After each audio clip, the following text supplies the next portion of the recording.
늦겨울 오후 햇살이 길게 기울어졌습니다. 한도연은 변호사 사무실 소파 끝에 앉아 있었습니다. 앞에는 동생 한영수가 고개를 숙인 채 앉아 있었습니다. 긴 침묵 끝에 변호사가 봉투를 꺼냈습니다. 봉투는 오래된 색이었고 그 표면에는 아버지의 이름이 희미하게 적혀 있었습니다. 변호사가 안경을 고쳤으며 조심스럽게 봉투를 열었습니다. 고 한태수님의 유언장입니다. 방 안의 공기가 순간 고요해졌습니다. 종이가 펼쳐지는 소리가 유난히 크게 들렸습니다. 시골집과 밭은 차남 한영수에게, 예금은 장남 한도연에게 남깁니다. 그 말이 끝나자마자 도연의 눈빛이 흔들렸습니다. 입술이 바짝 말랐고 손가락 끝이 미세하게 떨렸습니다. 아버지가 왜 이런 결정을 내리셨는지 변호사가 말을 잇기도 전에 도연이 자리에서 일어났습니다. 그 집은 내가 지은 거예요. 내 월급으로, 내 손으로 지었는데. 그의 목소리가 방 안을 울렸습니다. 영수는 놀란 듯 고개를 들었지만 곧 고개를 숙였습니다. 형, 아버지 뜻이니까 그냥 받아들이면 뜻? 그분은 내 인생 한 번도 묻지 않으셨어. 도연의 목소리가 점점 낮아졌습니다. 변호사는 고개를 숙였고 아내 혜원은 조용히 도연의 팔을 붙잡았습니다. 여보, 이러지 말아요. 아버지도 이유가 있으셨을 거예요. 도연은 아무 대답도 하지 않은 채 서류를 흘끗 바라보다가 자리에서 물러섰습니다. 그의 눈에 눈물이 맺혔습니다. 그러나 그는 고개를 돌려버렸습니다. 영수는 형의 뒷모습을 보며 숨을 삼켰습니다. 형, 나도 그 집 지키고 싶지 않았어요. 하지만 그 말은 도연의 귓가에 닿지 못했습니다. 문이 거세게 닫히는 소리가 뒤따랐습니다. 변호사는 종이를 정리하며 한숨을 내쉬었습니다. 혜원은 남은 서류를 조심스레 가방에 넣었습니다. 바람이 창문을 스치며 커튼이 흔들렸습니다. 그 흔들림이 마치 오래된 가족의 균열처럼 느껴졌습니다. 밖으로 나온 도연은 차에 올라탔습니다. 운전대 위에서 손이 떨렸습니다. 다 내 탓인가, 그는 낮게 중얼거렸습니다. 창밖으로 붉은 노을이 비쳤습니다. 그 빛이 그의 얼굴을 스쳤습니다. 한때 가족이 웃던 그 집이 지금은 단지 숫자와 서리로 나뉜 현실이 되었다는 사실이 가슴을 무겁게 눌렀습니다. 그는 시동을 걸지 못한 채 한참 동안 조용히 앉아 있었습니다. 바람이 불어 창문을 흔들었습니다. 세상은 그대로였지만 도연의 마음은 그날 이후로 조금씩 무너지고 있었습니다. 이튿날 아침 한도연의 집엔 정적이 깔려 있었습니다. 식탁 위엔 식지 않은 커피와 반쯤 먹다 남은 밥그릇이 놓여 있었죠. 정혜원은 조용히 그릇을 치우며 말을 고르고 있었습니다. 여보, 어제 일은 그냥 조금만 마음을 풀어요. 도연은 신문을 접으며 냉정하게 말했습니다. 그럴 일이 아니에요. 아버지도 영수도 이제 상관없어요. 그의 목소리는 단호했지만 눈빛엔 피로가 서려 있었습니다. 혜원은 잠시 그를 바라보다가 조용히 커피잔을 내려놓았습니다. 그래도 동생이잖아요. 평생 한 지붕 아래 있었던 가족인데. 도연은 한숨을 내쉬며 말했습니다. 가족이라서 더 미워요. 남이면 이렇게까지 안 했겠죠. 그 시각 영수는 시골집 마루에 앉아 있었습니다. 바람이 불고 감나무 가지가 흔들렸습니다. 그는 아버지의 유언장을 다시 펼쳤습니다. 삐뚤빼뚤한 필체가 눈에 들어왔습니다. 영수야, 형은 마음이 약하다. 내가 지켜다오. 그 문장을 읽자 가슴이 묘하게 저렸습니다. 형이 약하다고? 그럴 리가요. 영수는 낮게 중얼거렸습니다. 그 말과 함께 눈가가 젖었습니다. 그는 주먹을 쥔 채 허공을 바라봤습니다. 형에게 하고 싶은 말이 너무 많았지만 그럴 용기가 나지 않았습니다. 잠시 후 영수는 핸드폰을 들었습니다. 번호를 눌렀고 신호음이 몇 번 울렸습니다. 형, 잠깐 볼 수 있을까? 무슨 얘긴데? 그냥 보고 싶어서. 도연은 잠시 침묵하더니 짧게 대답했습니다. 지금은 그럴 때 아니야. 그리고 통화가 끊겼습니다. 영수는 핸드폰을 내려놓고 한참 동안 움직이지 않았습니다. 마당에 감 하나가 떨어져 흙 위에 굴렀습니다. 그 소리가 유난히 크게 들렸습니다. 그는 낮게 중얼거렸습니다. 이젠 정말 끝인가? 그 무렵 도연은 방 안에서 오래된 가족 사진을 바라보고 있었습니다. 부모님, 어린 영수, 그리고 젊은 자신, 모두 웃고 있었습니다. 그는 사진을 뒤집으며 한마디 했습니다. 가족이라 참 잔인하죠. 바람이 창문을 스치며 커튼을 흔들었습니다. 정혜원이 문 밖에서 그를 바라봤지만 끝내 말을 잇지 못했습니다. 남은 건 식지 않은 커피 향과 서로에게 닿지 못한 말뿐이었습니다.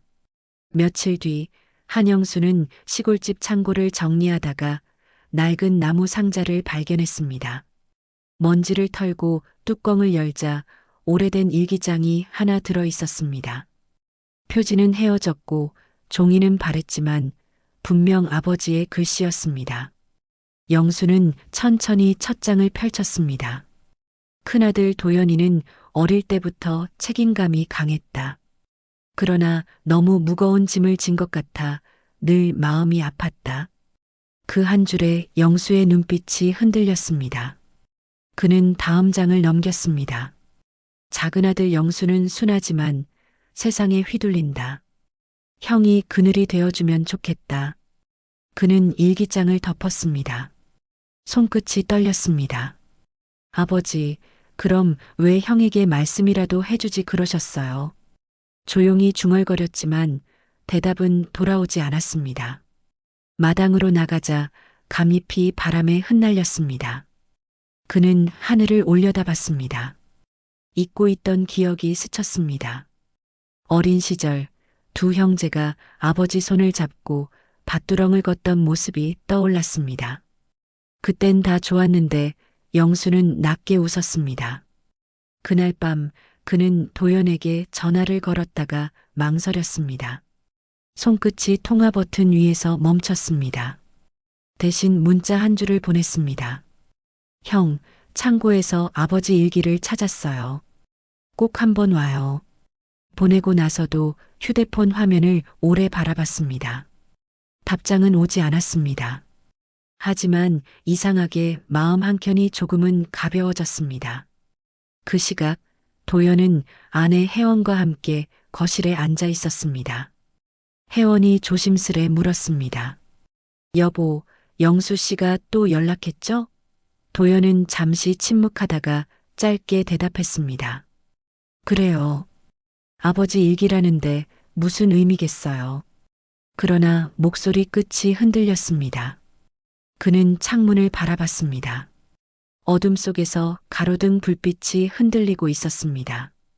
마음 어딘가에서 오래된 감정이 천천히 깨어나는 듯 했습니다. 혜원은 조용히 말했습니다. 가서 봐요. 이번엔 그냥 형이 아니라 아들로서. 도연은 아무 말 없이 고개를 숙였습니다. 그리고 오래된 휴대폰을 들었습니다. 화면엔 영수라는 이름이 반짝이고 있었습니다. 그는 깊게 숨을 내쉬었습니다. 그래요, 한 번은 가야겠죠. 늦은 오후 한도연은 차를 몰아 시골길을 달렸습니다. 노을빛이 논 위에 번지고 바람에 낙엽이 흩날렸습니다. 오랜만에 보는 고향길이 낯설게 느껴졌습니다. 집 앞에 도착하자 대문은 반쯤 열려 있었고 안쪽에서 불빛이 새어나왔습니다. 그는 잠시 서서 숨을 고르며 문을 밀었습니다. 마당엔 감이 붉게 익어 매달려 있었습니다. 그 아래에 영수가 서 있었습니다. 두 형제는 말없이 서로를 바라봤습니다. 시간이 잠시 멈춘 듯 고요했습니다. 왔네, 형. 영수가 먼저 입을 열었습니다. 일기장, 그거 보여달라며. 도연의 목소리는 냉정했지만 눈빛에는 망설임이 비쳤습니다. 영수는 고개를 끄덕이며 거실로 안내했습니다. 낡은 탁자 위엔 일기장이 놓여 있었습니다. 도연은 손끝으로 종이를 넘겼습니다. 오래된 잉크 냄새가 코끝을 스쳤습니다. 도연이는 남의 짐까지 짊어지려 한다. 영수야, 내가 그 짐을 덜어줘라. 글씨는 삐뚤었지만 단단했습니다. 도연의 손이 멈췄습니다. 그는 천천히 고개를 들었습니다. 아버지가 이런 말씀을 나한텐 한 번도 안 하셨는데. 영수는 조용히 대답했습니다. 나도 처음 봤어요. 형한테 얘기하려다 미안해서 못했어요. 도연은 숨을 내쉬었습니다. 그 집 얘기로 싸운 게 다 무슨 의미가 있었을까? 그래도 그 집은 형이 지은 거잖아요. 아버지는 그걸 다 알고 계셨어요. 짧은 대화였지만 공기 속에 오래 묵은 감정이 풀려나기 시작했습니다. 창밖으로 바람이 불었습니다. 마당에 감 하나가 떨어져 땅에 부딪혔습니다. 그 소리에 두 사람 모두 시선을 돌렸습니다. 도연은 손에 든 일기장을 덮으며 낮게 말했습니다. 아버지한텐 나보다 내가 더 속이 깊다고 생각하셨을 거야. 영수는 고개를 저었습니다. 아니에요. 형이 없었으면 난 여기까지 못 왔어요. 그 순간 도연의 입가에 아주 옅은 미소가 번졌습니다. 그럼 이제 그 집은 우리 둘이 지키자. 영수의 눈가가 젖었습니다. 그래요, 형. 이제 같이. 창문을 통해 들어온 노을빛이 두 사람의 얼굴을 비추었습니다. 그 빛은 따뜻했고 조용히 오래 머물렀습니다. 며칠 후 한도연은 다시 집으로 돌아왔습니다. 밤이 깊었지만 잠이 오지 않았습니다. 책상 위엔 아버지의 일기장이 놓여 있었습니다. 그는 그 위에 올려둔 작은 봉투를 발견했습니다. 낡은 봉투엔 아버지의 필체로 짧은 문장이 적혀 있었습니다. 도연아, 언젠가 내가 이걸 읽게 되길 바란다. 손끝이 떨렸습니다. 조심스레 봉투를 뜯자 편지 한 장이 나왔습니다. 도연아, 넌 늘 강한 줄 알았지만 마음속으론 누구보다 여렸지. 아버지는 그걸 알면서도 미안하단 말을 한 번도 못했다. 영수에게 집을 맡긴 건 재산 때문이 아니었다. 내가 짐을 조금 내려놓길 바랐단다. 글자를 따라가던 도연의 눈앞이 흐려졌습니다. 편지를 접으며 그는 천천히 숨을 내쉬었습니다. 짐을 내려놓으라 그 한마디가 머릿속을 맴돌았습니다. 창문을 열자 바람이 스며들었습니다. 겨울이 끝나가는 냄새가 났습니다. 그는 의자에서 일어나 옷을 걸쳤습니다. 한참 망설이다 휴대폰을 들었습니다. 통화 버튼을 누르기 전 잠시 손을 멈췄습니다. 그리고 천천히 눌렀습니다. 영수야, 나야. 상대방의 숨소리가 들렸습니다. 형, 내일 시간 있지? 그 집에 가보자. 한동안 아무 말이 없더니 영수가 낮게 대답했습니다. 그래요, 형. 기다릴게요. 통화를 마친 도연은 편지를 다시 펼쳐 탁자 위에 올려두었습니다.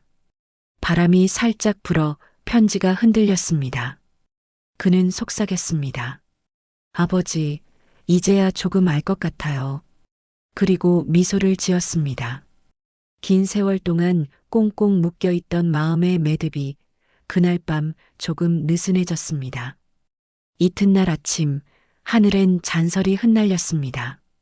김도연은 무거운 발걸음으로 시골집 마당을 들어섰습니다. 문 앞에는 이미 한영수가 서 있었습니다. 손에는 따뜻한 커피 두 잔이 들려 있었습니다. 형, 오랜만이네요. 도연은 조용히 고개를 끄덕였습니다. 그래, 오랜만이다. 두 사람은 말없이 마당을 걸었습니다. 낡은 집벽엔 지난 세월의 흔적이 남아 있었습니다. 벽 틈 사이로 찬 바람이 스며들었지만 공기 속에는 이상하게도 따뜻한 냄새가 섞여 있었습니다. 아버지 생신 때마다 여기서 밥 먹었었죠. 영수가 말했습니다. 도연은 고개를 끄덕이며 마루에 앉았습니다. 그땐 단촐했지만 마음은 편했지. 두 사람은 나란히 앉아 감나무를 바라봤습니다. 가지마다 눈이 소복하게 내려앉아 있었습니다. 영수가 조심스럽게 봉투 하나를 내밀었습니다. 이거 등기 서류예요. 어제 구청 다녀왔어요. 도연은 놀란 눈으로 그를 바라봤습니다. 그게 뭐야?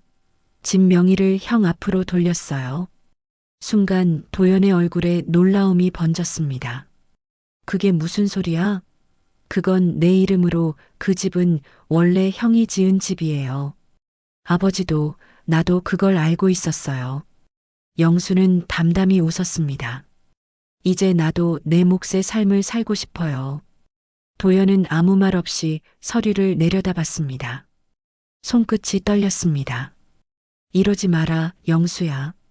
형이 그 집을 떠난 게 아니라 마음을 버린 거였어요. 이젠 다시 들어가요. 잠시 침묵이 흘렀습니다. 감나무 위에서 눈송이 하나가 떨어져 두 사람의 무릎 위에 내려앉았습니다. 도연은 눈을 감고 낮게 말했습니다. 미안하다. 그동안 나 혼자만 억울하다고 생각했어. 영수는 고개를 저었습니다. 우리 둘 다 어른이 되느라 너무 늦었죠. 그날 집안엔 오랜만에 불이 켜졌습니다.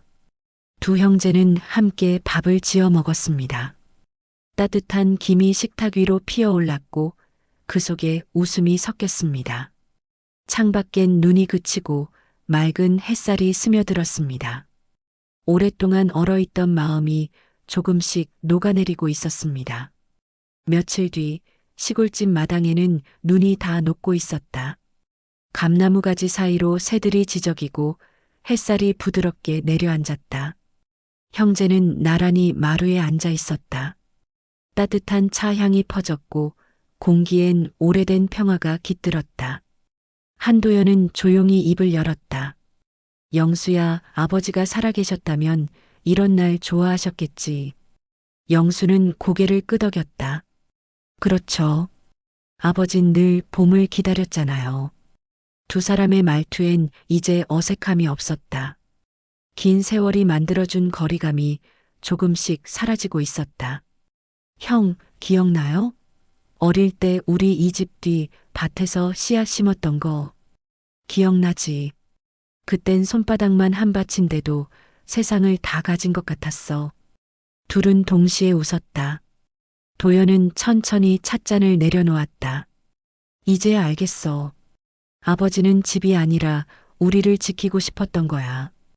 영수는 그 말을 들으며 미소를 지었다. 형, 그 말 아버지가 들으면 참 좋아하셨을 거예요. 잠시 후 혜원이 마당으로 나왔다. 두 분 점심 드세요. 제가 된장찌개 끓였어요. 도연은 웃으며 자리에서 일어났다. 아직 그 손맛 그대로네. 세월이 흘러도 된장 맛은 안 변하죠. 혜원의 말에 세 사람은 동시에 웃었다. 식탁엔 따뜻한 밥과 찌개가 놓였다. 도연은 숟가락을 들며 조용히 말했다. 이제 그 집 팔지 말자. 아버지가 남긴 건 돈이 아니라 우리니까. 영수는 고개를 끄덕이며 대답했다. 그래요, 형. 우리 자식들이 여기 와서 뛰어놀면 좋겠어요. 창문 밖으로 바람이 불었다. 커튼이 살짝 흔들리고 햇살이 세 사람의 얼굴을 감쌌다. 그 순간 집안은 오랜만에 웃음으로 가득 찼다. 오래된 벽에 걸린 가족 사진이 그 모습을 조용히 비추고 있었다. 세월은 흘렀지만 그들의 봄은 이제 막 시작되고 있었다. 해질 무렵 한도연은 시골집 마당에 홀로 서 있었습니다. 바람이 감나무 가지를 흔들고 낙엽이 흩날렸습니다. 하늘은 붉게 물들었고 그 빛이 지붕과 벽을 금빛으로 물들이고 있었습니다. 그는 천천히 마루로 걸어가 벤치에 앉았습니다. 주머니 속에는 아버지의 편지 한 장이 있었습니다. 종이는 닳아 있었지만 글씨는 여전히 또렷했습니다. 도연아, 내가 웃는 날이 오길 바란다. 짧은 문장이었지만 그 한 줄이 마음을 따뜻하게 감쌌습니다. 집안에서는 아내 혜원과 동생 영수가 이야기하는 목소리가 들렸습니다. 웃음소리와 함께 그릇 부딪히는 소리가 들렸죠. 도연은 그 소리를 들으며 미소를 지었습니다. 이 집은 다시 살아있는 공간이 되었습니다. 더 이상 싸움의 장소가 아니라 서로를 이해하고 품어주는 집이었죠. 그는 자리에서 일어나 창문 너머로 안을 바라봤습니다. 식탁 위엔 세 사람이 함께 만든 저녁이 놓여 있었습니다. 따뜻한 밤 냄새가 창문을 타고 퍼졌습니다. 도연은 천천히 고개를 들어 하늘을 바라봤습니다. 붉은 노을 사이로 한 줄기 빛이 구름을 뚫고 내리고 있었습니다. 아버지, 이제야 알겠어요. 집은 벽이 아니라 우리가 함께 있어야 완성되는 거였네요. 그의 목소리가 바람 속에 흩어졌습니다. 그때 혜원이 문을 열고 불렀습니다. 여보, 밥 다 됐어요. 도연은 천천히 돌아서며 대답했습니다. 가요. 따뜻할 때 먹어야죠. 그의 얼굴에는 오랜만에 편안한 미소가 번졌습니다. 마당을 지나며 노을빛이 그의 어깨를 감쌌습니다. 금빛 햇살이 오래된 나무벽을 타고 번졌습니다. 그날 집안엔 오랜 세월을 돌고 돌아온 평화가 깃들었습니다. 도연은 식탁에 앉아 가족을 바라보며 속삭였습니다. 이제야 진짜 집으로 돌아왔네요. 창밖에서는 새들이 지저귀었고 저녁 하늘은 천천히 어둠으로 물들어갔습니다.